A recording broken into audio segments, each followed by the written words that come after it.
If you or someone you know is hopelessly addicted to opioids, like heroin or fentanyl, give me a few minutes of your time, and I'll show you how it's possible to stop using them without the withdrawal symptoms becoming unbearable. First, let's start with the disclaimer. I am not a doctor. I am offering general advice on how I was able to use this technique to stop using opioids. No one should stop using opioids or follow this technique without first consulting with a qualified medical professional. This video is to show in detail how one might go about ending their dependence on opioids while minimizing withdrawal symptoms. If the person ending their dependence wants to follow this procedure, make sure that they discuss this and follow this procedure under a doctor's supervision. This video will help explain how to reduce withdrawal symptoms using what I call the step-down technique. This technique involves very gradually reducing the dose of opioids to nothing over an extended period of time to reduce or eliminate withdrawal symptoms.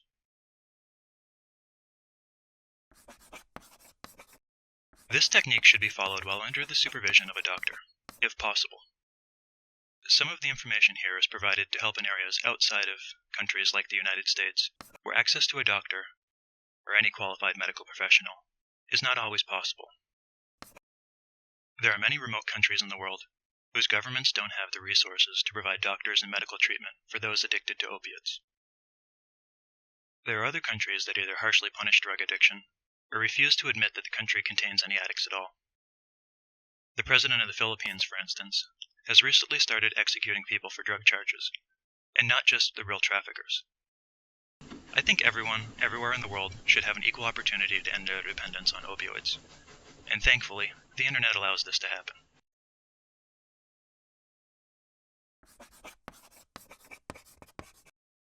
The number one reason people stay on opioids, even after they are only using them to feel normal, is because of the fear of painful and debilitating withdrawal symptoms. Anyone using opioids for an extended period of time will have experienced withdrawal symptoms at one point or another. In severe cases, just several hours after use, the withdrawal symptoms can be so severe that the thought of undergoing it for days or weeks is unthinkable. Most don't know that slowly stepping down the dose over an extended period of time can reduce the symptoms enough that anyone can do it. If someone using opioids says to themselves or others, "I just keep using so that I feel normal," then it's time to stop, and this is how you could successfully do it.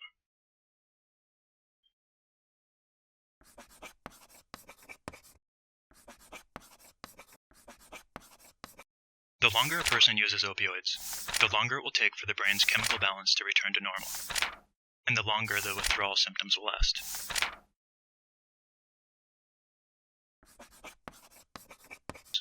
The severity or intensity of the withdrawal symptoms are largely dependent on what's called the biological half-life of the opioid the person is taking. This is the time that it takes for the body's biological processes to eliminate half of a dose of a substance. Opioids with short half-lives, like heroin, Dilaudid, and Vicodin, will produce very intense, acute withdrawal symptoms, but they'll only last for a few days or weeks. Opioids with a long half-life, like methadone, levorphanol, and Suboxone, will produce slightly less intense withdrawal symptoms, but they will last for an extended period of months. Some opioids have a much shorter half-life when used intravenously, when compared to oral administration. This is why withdrawing from IV drugs can be so much more intense than oral pills. Switching from IV to oral administration before starting this step-down is very important. One of the best ways to reduce or eliminate withdrawal symptoms is by slowly reducing the dose over a period of weeks or months using what I call the step-down technique. What this means is that the person will standardize on a dose and then slowly reduce the dosage on a regular basis until they no longer have the need to take it.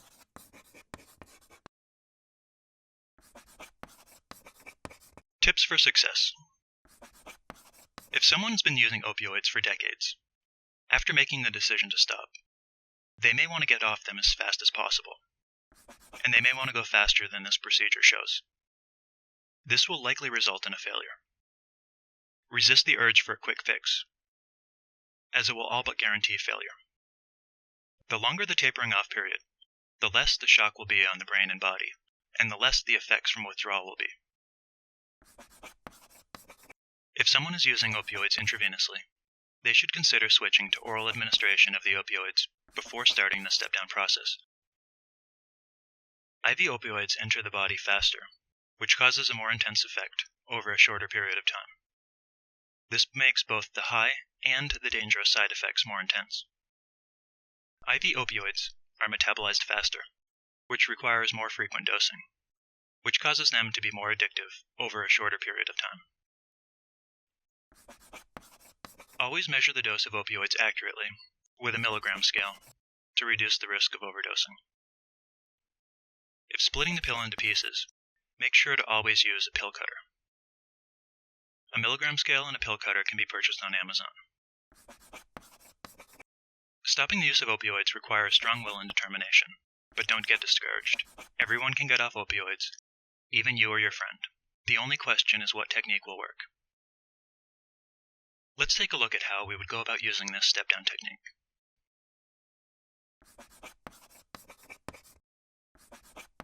Step 1.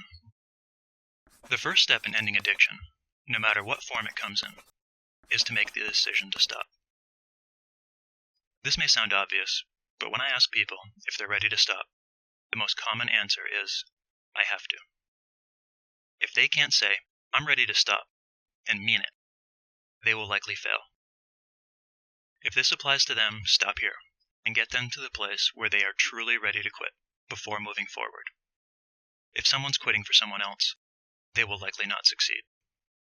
It has to be for them. This can often be the most difficult step for people, and it's so often overlooked. Making the decision to stop is the first step to successfully ending any addiction.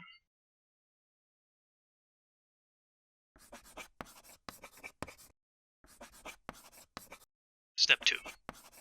Now that the person dependent on opioids has decided to stop, we need to figure out what dose is going to be the starting baseline dose.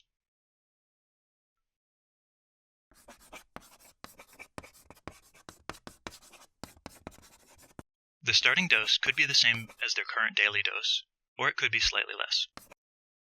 It should be a large enough dose to prevent withdrawal symptoms, but not so much as to cause euphoria or nodding.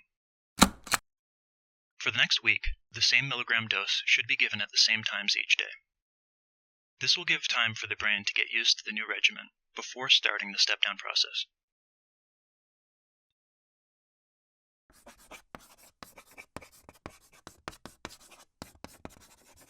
It is vitally important that they get the same dose every time during this step-down period. To be able to get an accurate dose each time, it's highly recommended that they get a milligram scale. This is a scale that's able to measure in milligrams.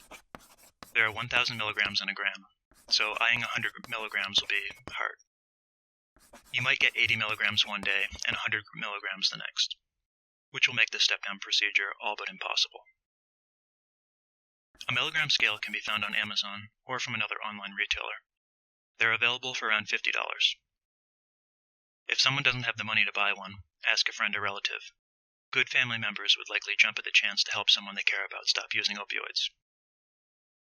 If pills are going to be broken down into halves or quarters, it's highly recommended to get a pill cutter. This is a small device that uses a razor blade to cut pills in half. They can be purchased at a local pharmacy or on Amazon for about $5.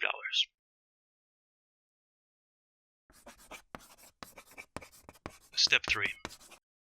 Now that we've determined the starting dose, we need to determine the dosing interval. This is how many times a day opioids will be administered during the step-down period.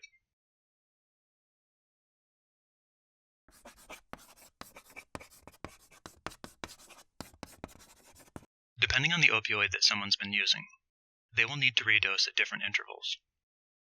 Each opioid has a different half-life, which tells us how long it takes for each opioid to reduce its levels in half after taking it. Here are some examples of duration. Heroin lasts about 4 to 5 hours, so a typical number of doses a day might be 5 to 6. Fentanyl lasts about 3 to 6 hours, so a typical number of doses a day might be 4 to 8.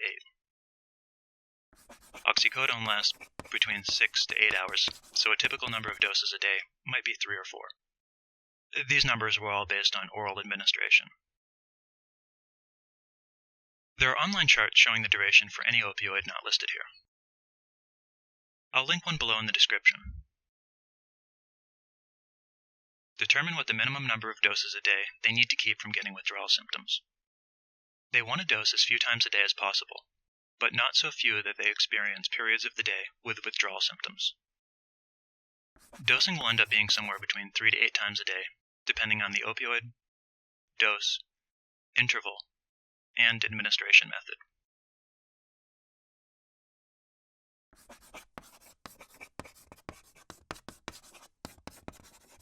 If using pharmaceutical drugs, the dosage will be the same each time. But if buying powdered street drugs, they will always be different. This can make it difficult to get an accurate dose. If they are using street drugs, and it's financially possible, the opioid that will be used in this procedure should be purchased in a large enough quantity to allow the entire step-down procedure to be completed with it. Depending on the dose, this could get quite expensive. If this is not possible, each batch will need to be evaluated and the dosage adjusted accordingly. Anyone using street drugs should be familiar with testing new batches.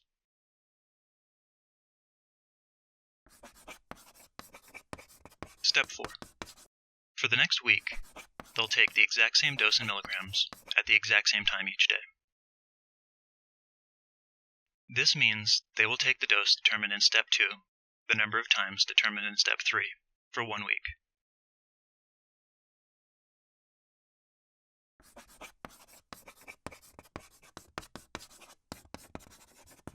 For this example, we'll set the dose at 25 milligrams of oxycodone, 4 times a day, for a total of 100 milligrams. This number was chosen because it's close to the average dose of oxycodone in the United States, and it will give us easy numbers to work with. This is just an example, and this procedure should be custom tailored for the individual. It is helpful to make a chart showing each day with the dose amounts and times. This can be checked off as each dose is given to make sure that they stay on schedule. I'll link to a Google Doc template that can be used to track dosage in the description. Many of the step-down techniques that I've read say that once the starting dose and interval are determined, no changes should be made. I think this is counterintuitive and is setting up people to fail. The reason this technique is so effective is because the withdrawal symptoms are so minimal. If they start stepping down and find that on the first day or the second day they're having withdrawal symptoms that are very severe, they should make slight adjustments then.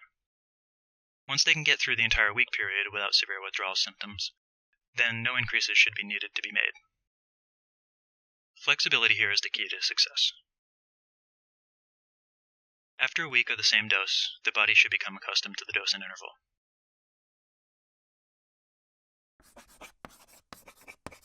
Step 5. Step down the dose by 10% for the next week. Someone with a baseline dose of 25 milligrams of oxycodone 4 times a day, for a total of 100 milligrams, would reduce the dose by 10% to 22.5 milligrams 4 times a day, for a total of 90 milligrams. If they take this new dose and find that they get severe withdrawal symptoms, then they should go back to the day's previous dose of 100 milligrams, as an example, for the rest of the day, and then the next day try less of a reduction.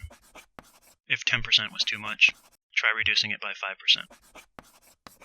Finding the step-down dose may take several days, but once it's determined, the same number can usually be used for most of the rest of this technique. The last few steps are usually slower than the beginning. After the step-down has been set, keep at this new dose for the next week. If they can stay at this new dose for a week without severe withdrawal symptoms, then we have found the correct numbers for them, and it's just a matter of time before they'll be opioid-free. 1 week might not be enough time to get accustomed to the new dose for someone who's been using opioids for years, or in very large doses. If this describes the person that's being helped with this procedure, they may want to reduce every 2 weeks instead. Remember, going too fast will result in failure. If they've already had a problem for years, a couple more months for a lasting recovery is well worth it.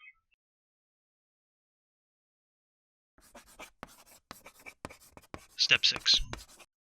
Continue stepping down the dose by 10% every week until they are at 10% of the original dose.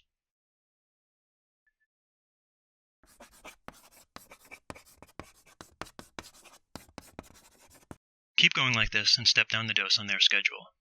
Nothing is too slow as long as downward progress is being made over time.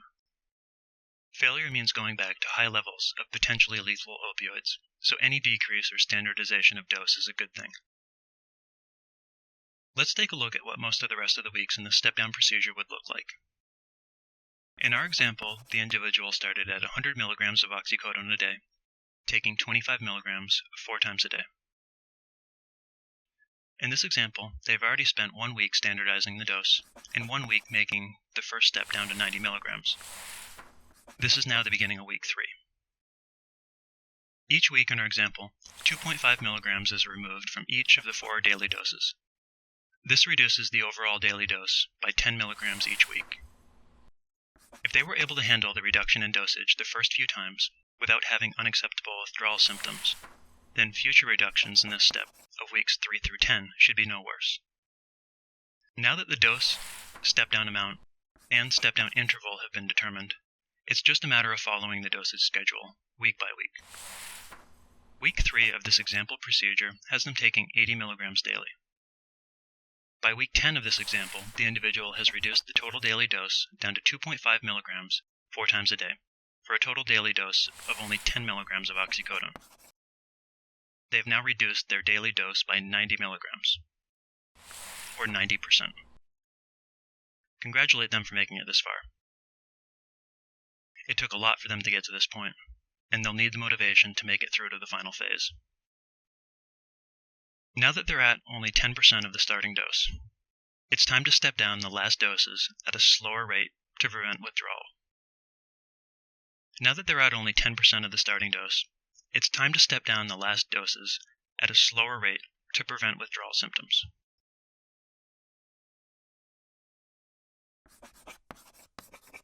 Step 7. Further reduce each of the 4 daily doses down to around 1 milligram or 1/4 pill.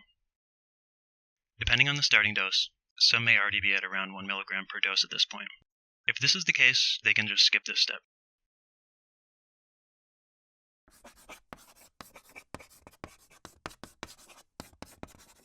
Once we get down to around the last 10% of the dose, we'll further reduce it to around 1 milligram or 1/4 pill per dose. The goal is the smallest dose that you can accurately measure and weigh. This will be the final dose amount. After this, we'll be eliminating complete dose times from the day. Having as small a dose as possible for these final dose reductions will minimize withdrawal symptoms and risk of failure. In this example, we'll discuss reducing the dose by breaking the tablet in half or in quarters. In some cases, the numbers may not work out to an even half or quarter dose. In most cases, it'll be easiest to round up or down to the nearest 1/4 or 1/2 tablet. As mentioned previously, if the pills are going to be broken down into halves or in quarters, it's highly recommended that you get a pill cutter. This will allow for more accurate dosing. If 1/4 of a tablet is still well over 1 milligram, then it might be necessary to crush the pill and then weigh it accurately with a milligram scale. The crushed pill can be placed in a gel capsule that you can purchase on Amazon or get in a local health food store. This should go without saying, but make sure that the pill being used can be crushed, and that it's not a time-release medication like OxyContin.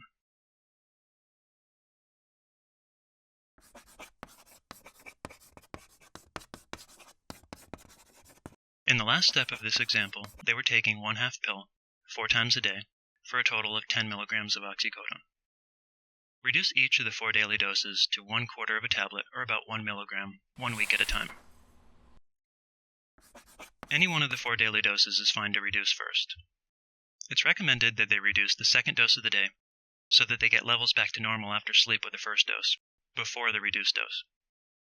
The new daily dose is 8.75 milligrams. Week 12. In week 11, we reduce the second dose of the day. In this step, we'll reduce the 4th dose of the day. This way, we'll alternate 1/2 and 1/4 pill doses to spread more evenly over the day. The new daily dose is 7.5 milligrams of oxycodone. Week 13. Here we'll reduce the third dose of the day. This still leaves the largest dose as the first dose of the day. The new daily dose is 6.25 milligrams of oxycodone. Week 14. We'll reduce the last dose of the day to 1/4 tablet or 1 milligram. All 4 daily doses are now at the minimum amount possible. This will help make the final step where each dose is individually removed as easy as possible.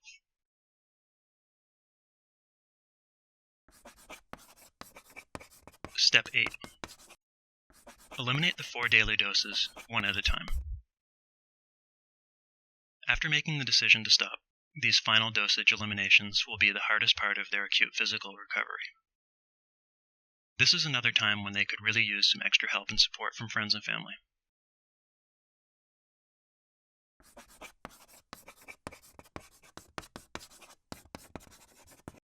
By the end of week 14 of this example step-down technique, we will have reduced the dose to only 5 milligrams of oxycodone, which is a 95% reduction.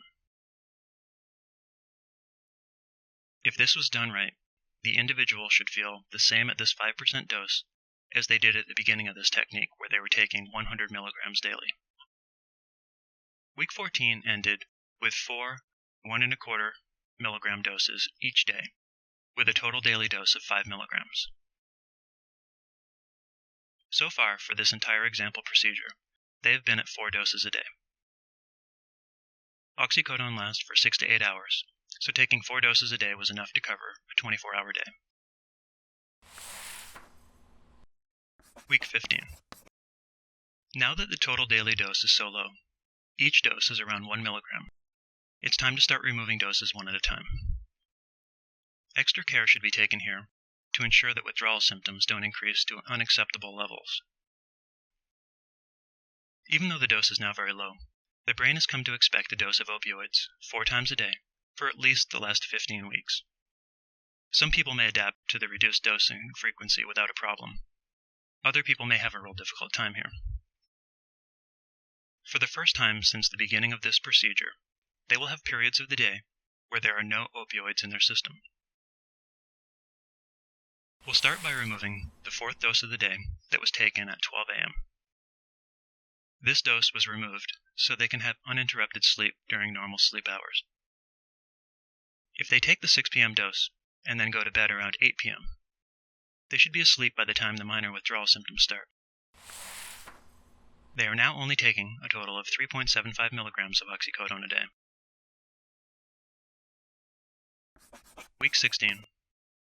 Let's now remove the 12 p.m. dose for week 16. This will evenly space out the 2 remaining doses of the day to 6 a.m. and 6 p.m. There will now be 2 periods of the day where they may experience minor withdrawal symptoms. With oxycodone lasting 6 to 8 hours, they will start experiencing the minor withdrawal symptoms between 12 a.m. to 2 a.m. and lasting till 6 a.m., and then again from 12 p.m. to 2 p.m., lasting until 6 p.m. They are now only taking a total of 2.5 milligrams of oxycodone a day. Week 17. Let's now remove the 6 a.m. dose. This will leave the final dose at 6 p.m. The dose should be so small at this final step that the removal goes almost unnoticed. If they're going to have any minor withdrawal symptoms at all, it will start sometime after 12 a.m. to 2 a.m. and last until they take the only dose of the day at 6 p.m. This will allow the individual time to get used to getting up first thing in the morning and not immediately taking an opioid. This can be difficult, but there is still 1 dose left in the day. The difficulty with the removal of the first dose of the day is mostly mental. At the end of week 17, they are now only taking a total of 1.25 milligrams of oxycodone a day. This is 1/80th the starting dose. Week 18. Here it is. This is the week that we've been working to get to for so long. It's now time to stop the final dose of the day at 6 p.m. The withdrawal symptoms that might happen when removing this final dose should be no worse than when we removed any of the other daily doses during this step. The withdrawal symptoms that might happen when removing this final dose should be no worse than when we removed any of the other daily doses during this step. Starting today, no further opioids will enter their body. They will be opioid-free, but not completely recovered yet. Post-acute withdrawal syndrome affects people after the acute physical withdrawal symptoms end. To understand this and other aspects of how opioids affect the mind and body, watch my video entitled, How Does Addiction Work? A link is available in the description below, or in the cards in the top right. A future video will discuss techniques for dealing with this often forgotten part of addiction. If this was followed slow enough, the individual here should feel just as good, if not better, than they did when we first started this journey together.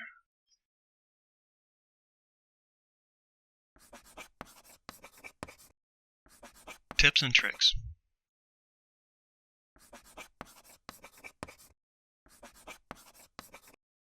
Remember to review this with a doctor or other qualified medical professional, if access is available. Having someone that can help during this withdrawal and recovery period will be very beneficial. Some people need someone to help with measuring the dose and keeping track of times administered, while others might just need someone to talk to during this time that can provide encouragement. Use a milligram scale and pill cutter if necessary. In this example, we were using 5 milligram tablets and started from 100 milligrams. So it was easy to work with the numbers and break down the 5 milligram tablets down as low as 1/4 of a tablet. Anytime a pill is broken, it should be weighed with a milligram scale to ensure accuracy. You can get a milligram scale on Amazon for around $50. If the procedure requires cutting pills down in size, it's always advisable to use a pill cutter. You can get one of these on Amazon for around $5. No matter what someone has done to their family while addicted to opioids, if they see that someone they care about is putting forth the effort to change, they'll likely want to help. Just ask, because you never know. What's the worst that they can do? Say no? And if they do, that says a lot more about them than it does about you. Encouragement and understanding is vital. When someone stops using an addictive substance, it takes months or years for brain chemistry to return to normal. Stopping the artificial source of dopamine often results in crippling depression that can last for months or years. This is the time when family and friends are most needed. If they are present, it can help make the difference between success and failure. If they're not present, they could turn a potential success into a failure. Now is the time to praise their effort towards recovery, not the time to scold them for historic wrongs. There will be time for atonement later. Drink lots of water and eat food. Drink lots of water and eat food. Make sure that you drink plenty of water and other fluids throughout the recovery period. Fluids will help the body more quickly clean out opioids and other toxins building up in the body. Eating during opioid withdrawal is not always possible, but eating whenever possible will help the body rebuild itself. Tolerance drops very quickly. Getting to this point takes so much effort that the person's support system might think that they would never go back to using opioids. It's very important that the person understands that once they start dropping down the dose, their tolerance will drop very quickly. This means that if they slip up and go back to the dose that they were using before starting this procedure, it could be fatal, even though this was the dose that they previously used daily over an extended period of time. Everyone can do this, no matter how much they use opioids or how long they've been using them. As long as they want to quit, they can successfully do it.